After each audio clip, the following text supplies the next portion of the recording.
This episode is brought to you by Trident Coffee, the veteran-owned brand where every sip inspires you to live life full steam ahead. At Trident, they are more than just coffee. They are storytellers. It's crafted by veterans. Their instant cold brew is perfect for those who serve, those who have served, and anyone who values wellness. Featuring natural ingredients like organic mushrooms, adaptogens, and nootropics, it's more than just a morning pick-me-up. It's your new wellness ritual. Enjoy it at home or on the go, wherever your day takes you. Trident Coffee isn't just about great tasting coffee. It's about empowering you to be the healthiest version of yourself, because great veterans make great citizens. Try their instant cold brew coffee today and taste the freedom of wellness. Remember, when you choose Trident, you're not just choosing coffee. You're choosing a path of connection through health and wellness. Use promo code DTD15 for 15% off your order. Hey guys, welcome back to the DTD podcast, Dynamic Tales Delivered. We want to round out this series of being at Fort Bragg, being the Special Warfare Center with the guy that made all of it possible. I knew him when he was a lowly major. Now he's a lieutenant colonel. He's the boss man around here, and he's made a lot of stuff happen and opened my eyes to a lot of stuff. And I told him as we were having lunch today that he really embodies the spirit of the Green Beret to me, the spirit of Special Forces, and seeing not only the past be protected and preserved, but seeing the future of Special Warfare and the Green Beret. So please welcome in Lieutenant Colonel Bobby Tuttle. Heck yeah. What's going on, man? Yeah, thanks so much for having me. Yeah. Awesome to be on your podcast again. Yeah. I'm Repeat offender, right? I'm so happy that you're here and that we got to talk before I left, because my eyes have been opened up to so many things down here, things that I thought I knew from talking to people, and I just really didn't understand the gravity of the situation.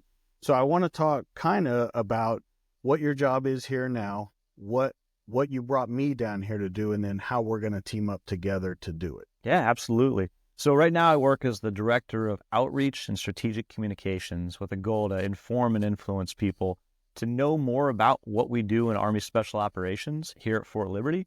To kind of give it a little peek, inside the kimono, or a little bit of understanding of how we do those things and why. And then really it's to better connect with the American population. So what's really neat is I oversee this directorate. I happen to have the public affairs team here at the Special Warfare Center and School are part of my team. We have videographers, cameramen, graphic designers. We have people who run as the editors, and they serve as the editors for our journal. And really, it's kind of, in all essence, to be storytellers.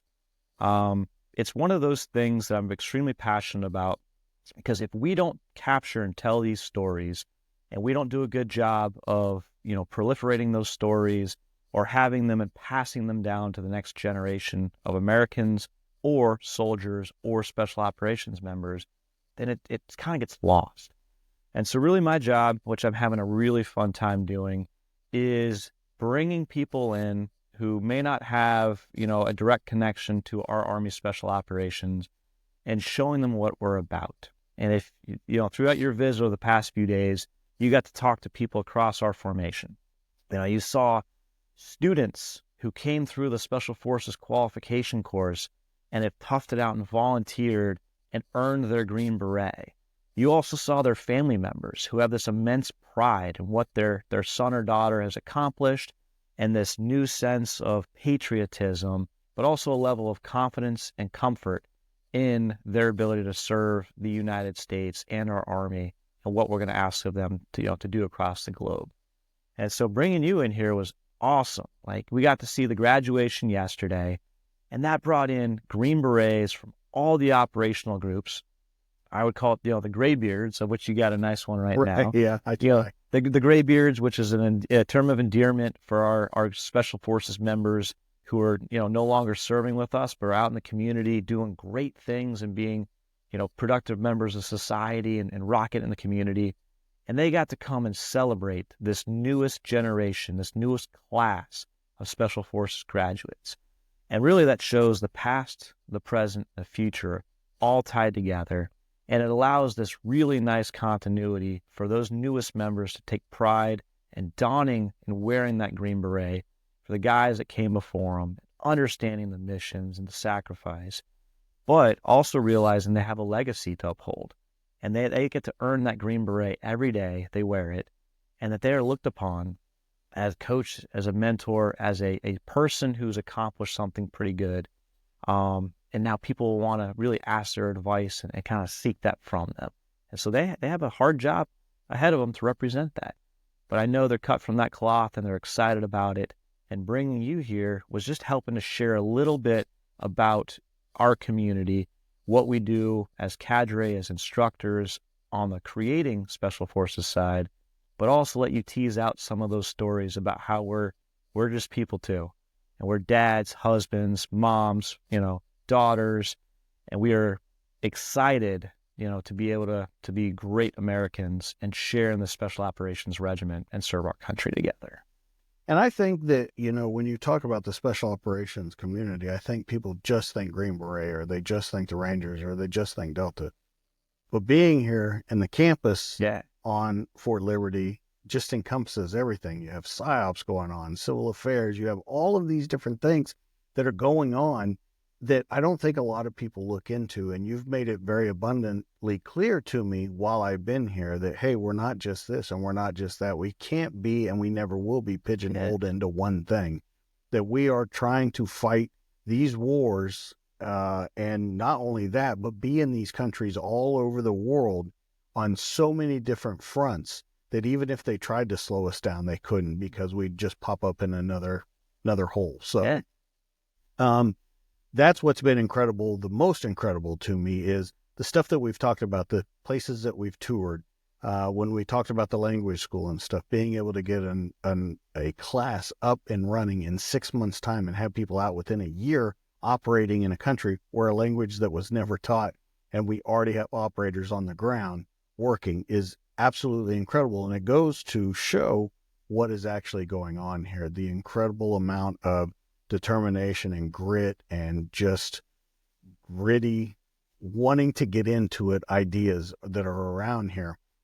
Your new rehabilitation centers, your physical fitness, the dining facility that we looked at, all of those things that people don't think about. The special, when we ate at the dining facility today, and it's a special diet, and they show people how to cook it, and all of those different things. It's just amazing. So if you'd talk a little bit about everything that's kind of going on here. I know I put it into not very poetic words, but I think you can. Yeah. So kind of a neat thing, right? So DJ spent, he really 2 days with us at the Special Warfare Center and School campus. And we packed in a lot, right? Because what I wanted you to take away is that exact thing, is that we are invested in our people. The first soft truth is humans are more important than hardware, and we are investing in our people here. So we kind of, your shotgun blast of the things we saw is, we started first by visiting the Special Warfare Center and School headquarters, named after William Maud Bryant, Medal of Honor recipient from Vietnam. And I showed you his medal right out front. And that's something we take pride in as part of our lineage to a non-commissioned officer serving in Vietnam who was awarded, the Medal of Honor for his actions, which is pretty incredible back in Vietnam. We attended the graduation yesterday, and you saw that, the family dynamic of our Special Forces tribe. This graduation was off base. We actually did it to be able to invite members of the community and people that we wanted to share this unique opportunity with. So you got the pageantry of earning the Green Beret, and you're seeing just a little bit of the pathway that these guys have now accomplished, but they're going out to the world to continue to serve and be great Green Berets in the operational force and represent across the globe. We interviewed, our director of the language program. What makes us unique in Army Special Operations is we have a language ability to build trust and rapport, to actually get along and be able to establish that real, genuine trust with people that we're going to work with or go to war with, and what that means for these generational relationships. You talk to the Special Forces Battalion, who runs everything from assessment and selection and our preparatory course, all the way through guys graduating small unit tactics, survive evasion resistance escape school, and then going into Robin Sage, our culminating exercise to test all the skills they've learned, and again, attend the graduation ceremony. It was really cool to take you over to our Special Warfare Museum and see where Special Forces and Army Special Operations have been involved in every conflict you can imagine, peacetime, war, competition, and really how we've worked to build relationships all across the globe with people who now turn to us to look for that democratic freedom and to free the oppressed. The dining facility, which was really cool to sit down. We're sitting at a table in the dining facility, and you've got students running around. They're in gym clothes, they're in uniform, they're going to and from their classes, because they're in that academic setting here on this main campus.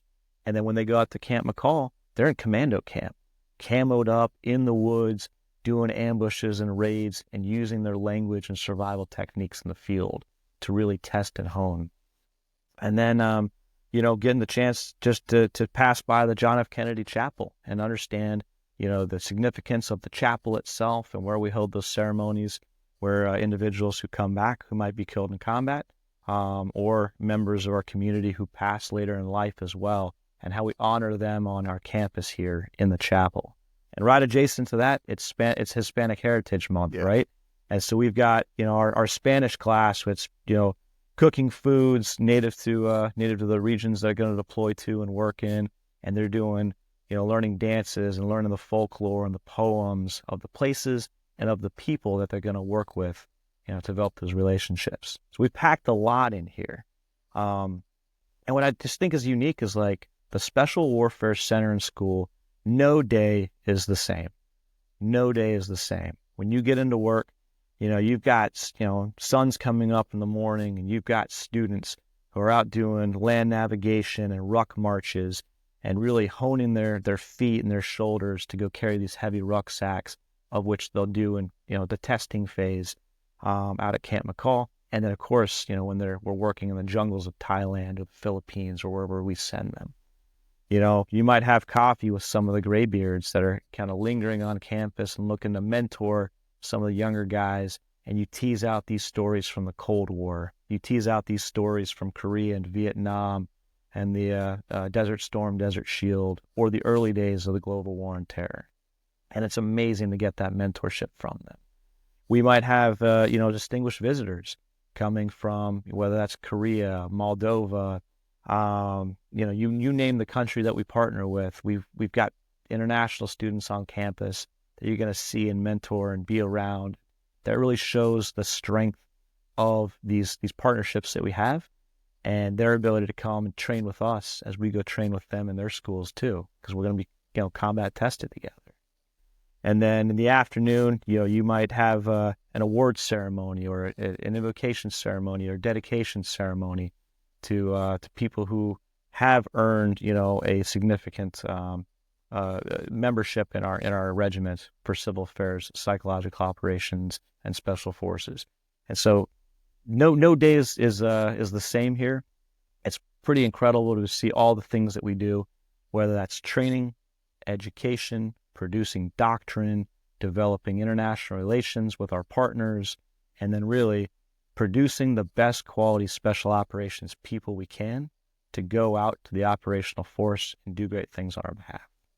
There's been something I've kind of been holding in my pocket that I haven't talked to you about that you mentioned that has really blown me away since I've been here, and it's the mentorship. It's amazing. Everywhere I've been with you, whether it be off post, when we ate lunch yesterday, whether you took me around to special places that are special to your community, every time you would run into someone, whether they were in civilian clothes, whether they were a student, whether they were part of the command staff, whether they were cadre, whatever it was, everyone always teamed together and talked. And you said, what can we do for each other? Mm-hmm. I mean, we said at lunch yesterday, we had two guys at the table that needed help doing something, another guy that needed someone else to do something. And the entire lunch was spent on how do we fix these problems? How do we mentor these guys to get them going? Because two of them were young guys. And then there were three of you that were of an older, not graybeard status yet, but of an older status in special operations. But you spent the entire lunch trying to mentor these guys and help fix the problems.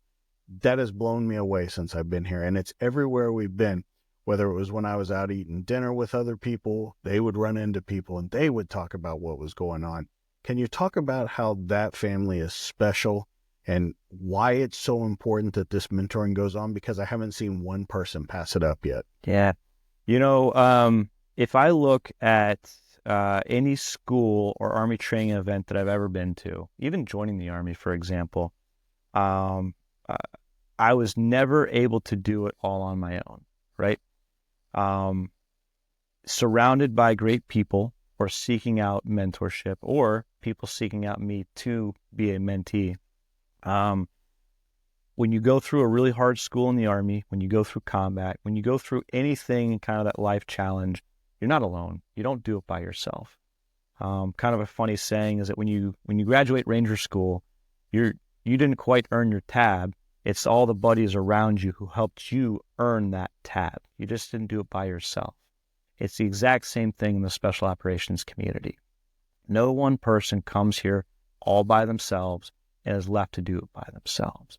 You're relied on to the brothers and sisters on your right and left, the people that came before you and the people that are going to come behind you.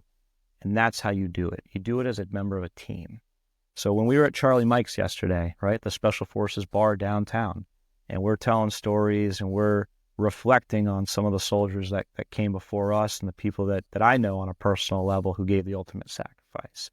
And there's a retired lieutenant colonel and a student who is about to go to assessment selection sitting at the bar, and they're chatting, right? They're chatting because that Special Forces Green Beret or that member of the regiment wants to carry on the legacy through that next generation. And we're rooting for these guys and gals. We're rooting for them to replace us eventually when it's our turn to hang up the uniform because we believe so much in that mission. We love what we do. And it truly is one of those, somebody did it for us, right? Somebody helped us along the way. It's our ability to give back. So DJ and I actually sat down. We was a couple major, 2 lieutenant colonels, a couple Green Berets, and some students in the course, right? And I'm happy to do a brown bag lunch, grab coffee, and just sit down with somebody who's got the courage to ask, courage to try out, and wants to serve our regiment in the best possible light. And if I can help him or her along the way and give them some advice or just be a sounding board, I love that because I'm rooting for that person to join our regiment. I'm not trying to protect it, be a badge protector. I'm rooting for that person to do well, to replace me eventually and carry that torch of being a special operations man. And do you think that is, from what I've seen it is, but do you think that's carried out all through the military? Because I don't know, and especially after seeing how you guys handle it, I'm not sure about that anymore, that mentorship is there. I'm not saying it's not, but I really saw it at a whole nother level with you guys. Yeah, it definitely happens here. I can't speak to if it happens across the military. I like to think it probably happens in pockets, right? And I want to say that there's a good deal of mentorship and coaching that happens throughout. I just know that in special operations, we teach people, we train people to replace us. We work ourselves out of a job in a country, so when we eventually do have to leave or depart, they can hold their own. And if I can do that with, somebody who's a couple years younger than me, but they got the grit, they have the character, they're thirsting for the intellect, and they're humble, hungry, they're smart, they want to get after it, yeah, I'm happy to just spend some time and help them along the way. Well, I want to talk to you, and focus in kind of the end of our conversation. I want to focus over your career. And what I want to focus in is not, the minutia of your career, but the changes that you've seen along it. Because I know there has been changes along the way. And you are trying to champion a lot of those changes and get that story out. And you said something when we were walking after lunch, and you said that, if we don't tell these stories and we don't get in front of people and share our legacy, sooner or later, we're not going to be needed or thought about or anything like that. Can you talk about the changes that you've seen throughout your career and kind of what you're championing for telling these stories? Absolutely. So Army Special Operations and a lot of special operations is kind of deemed as those quiet professionals, right? And what that means is that we have members who are, I'd say, deeply accomplished, but they're humble about it. But I would say also over the past, several years, we've become almost too quiet about it, that nobody knows exactly what we do, what we're about. And then they just form their own perceptions or their biases based off what they see in the news or maybe how Hollywood depicts it, right? We've got incredible people, and everybody has a story. And if we don't share some of those stories, we therefore become irrelevant. And, guys are super hesitant to go out and tell their story. A lot of that is imposter syndrome. Hey, I shouldn't be the one that's, got a camera in front of me and a microphone, and, people don't want to hear what I have to say. It's like, well, if we don't share those, then one, people aren't going to want to join our force. People aren't going to know about us and rely on us to help solve problems, whether it's for the national defense strategy or, to help partner nations across the globe. To be honest, too, it's one of those, if we become irrelevant, our funding is going to get cut. We are more busy now in a competition phase Army, post 20 years of combat in Iraq and Afghanistan. We are more busy now being relied upon to train other forces across the globe, build those relationships, gain access to the areas, and understand things before crisis happens. We're incredibly busy. And we need our elected representatives and the American people, of course, to understand that we're important and what we're doing is of a value. And then again, we want people to join us. I want to be able to, bring on, another Green Beret to eventually replace me, that I can mentor years down the road, but has as much pride and service to come and serve this country and serve in our Special Operations Regiment. Well, looking over the campus, the changes that you've seen, and let's talk about some of the changes for the future. Some of the changes you've seen just since you've been here, and then what you guys have kind of planned for the future. Yeah. So, you look at this campus, right? We literally have a warfighter campus. Like this is commando camp. This is like one of the coolest things you can imagine. You look at any university, they've got some pretty nice buildings and stuff, and that attracts talented students to come there. We attract the talented and most highly skilled and probably the most driven members of the Army and the American population to come try out for Special Forces and Special Operations. So how do we do that? We invest in our facilities. We invest in the people that we bring here to be instructors. You toured our human performance generation facility. This rivals any D1 or collegiate athletic program. I would say NFL, any major league sports. It's incredible. But the cool thing about it is it's a holistic approach to taking care of a special operations person, whether that's physical therapy to work through any injuries that they might have or encounter through training. You've got the training aspect, so guys getting stronger, more endurance for whatever they're going to have to be asked to do, building up that endurance to get after it. Behavioral health and mental health type aspects, so we can have people work through any stressors that they have in their home life or distractors that might exist, but also hone in their cognitive ability to be able to make decisions. So again, I just look at that aspect, and there's a spiritual aspect, a familial aspect to it, because we're investing in our people. So you across the campus, which if you guys check out DJ's photos and some of his B-roll, it's really cool. Like, it's incredibly impressive. But the neat thing too is on our campus, we're very focused on building the best special operations person. You could strap AI to it, a cyber capability, an unmanned aerial system capability to it. Those are awesome to have, leaning for the future and what could look like a future conflict. But if we don't spend the quality time to develop people of character who are fit and understand how to stay fit and can be good decision makers in a stressful or ambiguous environment, that's what we're focused on first. We'll attach all of the other, I would say, neat, good to have capabilities after we focus on that primary objective of the person. This episode brought to you by Max Belts. Guys, are you looking for a perfect accessory to wear every single day for every single scenario? Well, you've come to the right place. We all know that nothing stands up to wear and tear like a good leather belt. If you're looking for the toughest leather belt on earth, then you've come to the right place. Max Belts. They're handcrafted in the USA by veterans who are serious about their craft. And if you're looking for a belt that's tough enough for your active lifestyle and help support those who've given so much to our country, look no further than Max Belts. It's the toughest belt on the planet. It's a perfect solution for casual or dress wear and ideal for utility and firearm carry. It's the highest caliber of American craftsmanship, and it also positively impacts our military charity partners. Once again, Max belts, you can't go wrong with them. I wear them every day. They're the toughest belt on earth. And you can find all of this and so much more at maxbelts.com. Well, and I think it's kind of crazy how you label them as person. You don't label them as soldier. You don't label them as a person. Yeah. Which to me tells the world this is an all around encompassed thing. It's not one. You can't, once again, pocket it into one thing. There's so many different levels that go into it. And, you know, when we were at lunch and I was talking to you and I said, the thing that I'm most impressed with, and then the thing that makes me think about the most, is the amount of investment that people put into these soldiers, that the government puts into it, that Washington, wherever you want to say, puts into it by building those facilities, by building those dining facilities.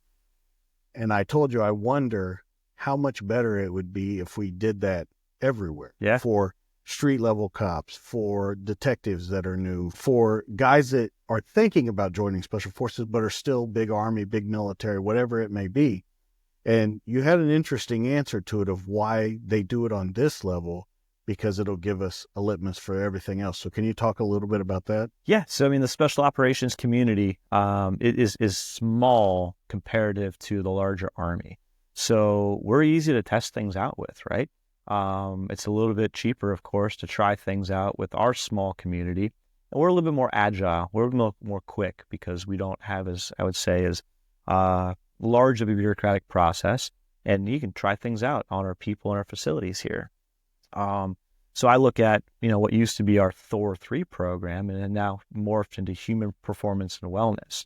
Well, when we understood that in a time of combat, when we are sending people overseas, they have to be fit, great endurance, war fighters with gunfighting capabilities. They have to be smart, be able to make critical decisions under duress and hone those.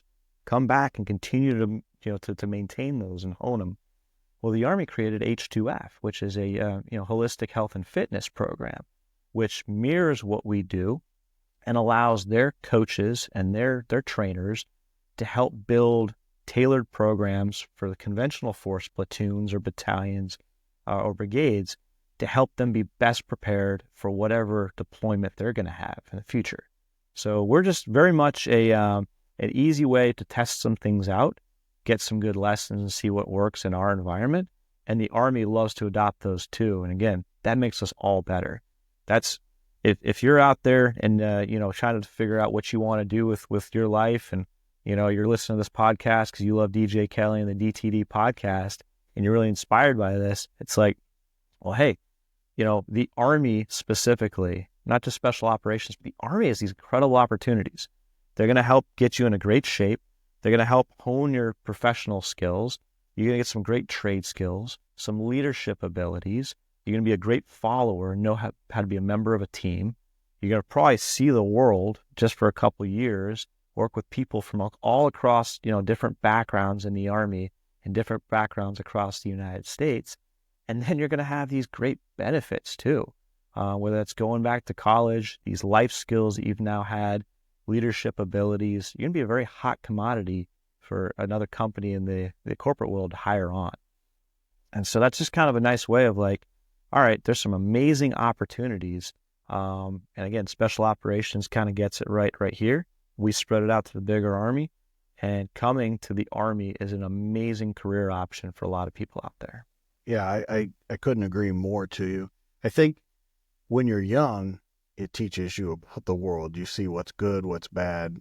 You see that there are different avenues that you could go down. And I think that's what's incredible about here is that I think that people have really decided once they get to this campus that this is what they want to do. This is what they were meant to do, because it's no easy feat coming here. It's no easy feat passing everything that they have to do to make it to that graduation that we watched yesterday. Yeah.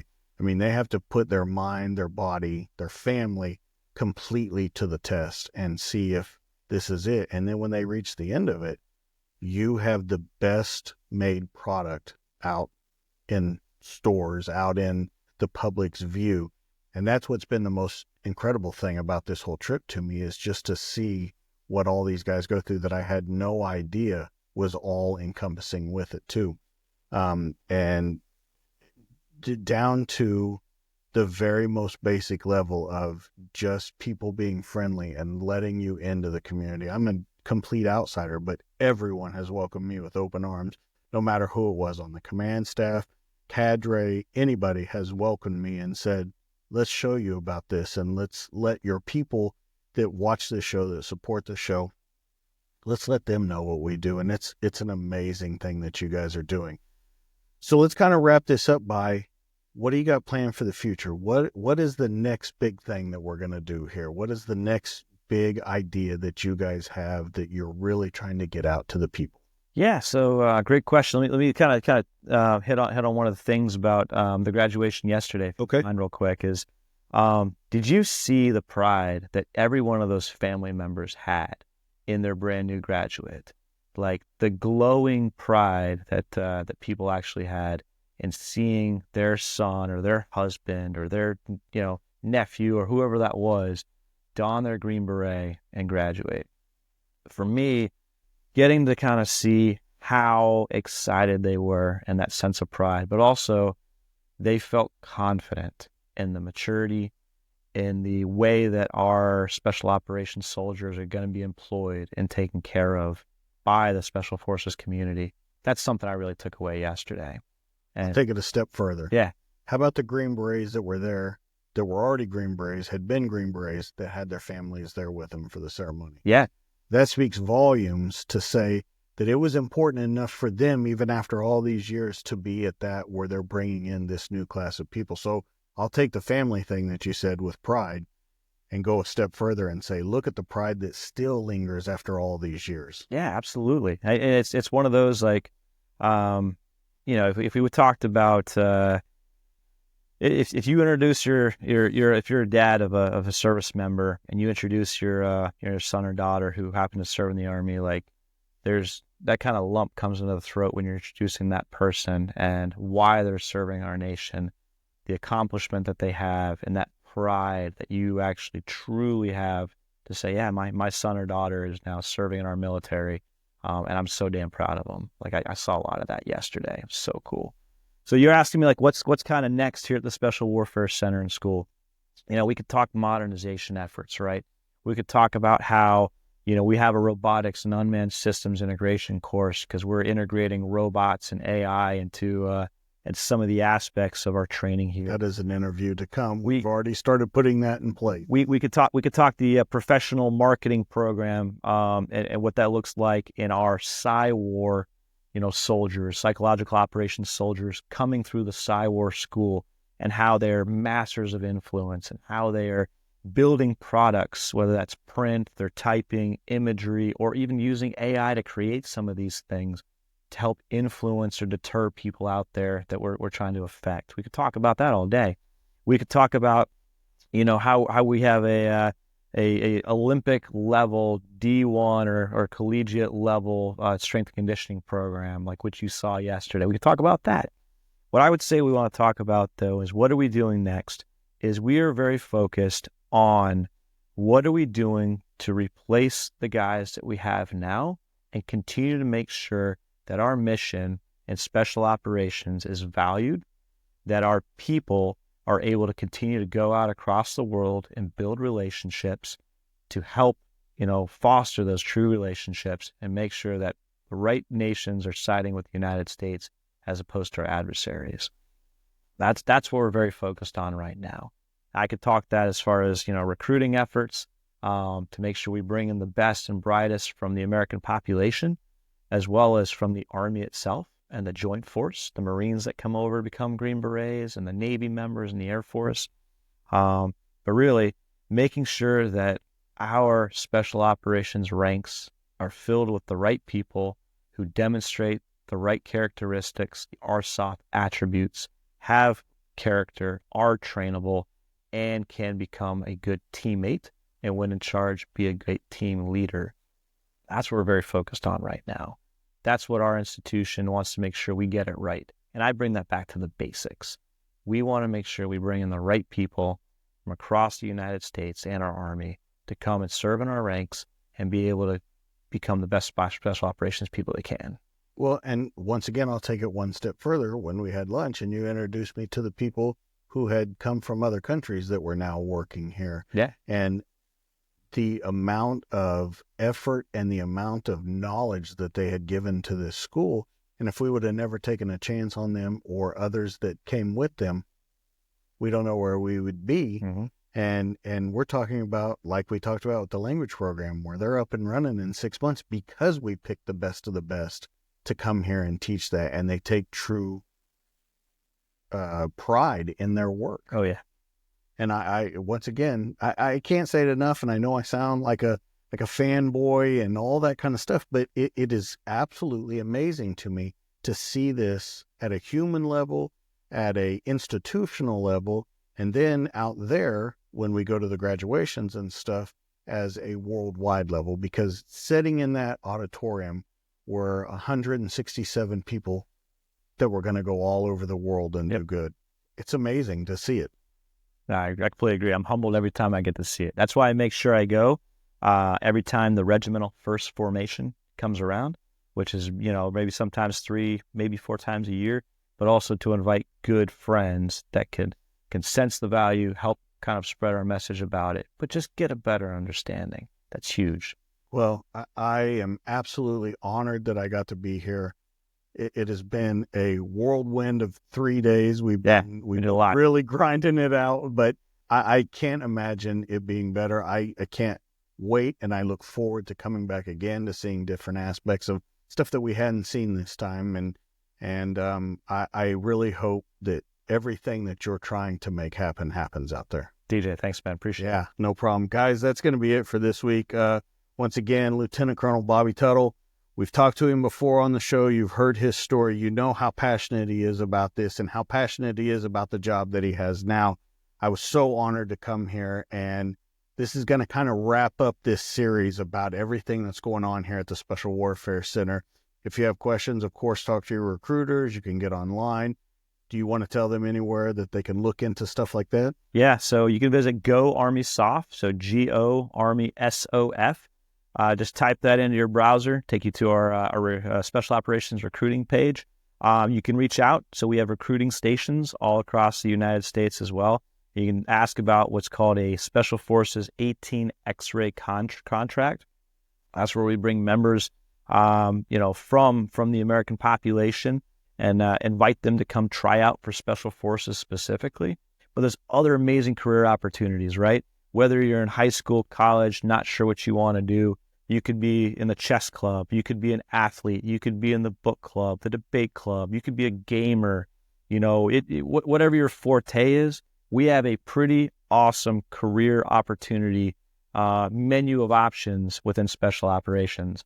And, just check those out. It's a powerful way to give back, to serve this great nation, to develop some incredible skills over just, a few years. Doesn't have to be a career of 20. Could be just a chapter of 4 to 5, right? But, we invite people from the American population to come see this, get to know us, and learn more about what we do. And then, hey, come give it a try. We'd love to have you. You heard it from him first, Lieutenant Colonel Bobby Tuttle. I'm so honored to have been here. Thank you so much. Guys, make sure that you check out this entire series, everyone that we talked to, because each person had an important information to put out, important story to tell. Thanks, guys. We'll see you on the next one. That's Bobby. I'm DJ. This has been the show. We'll catch you guys later. Thanks, DJ.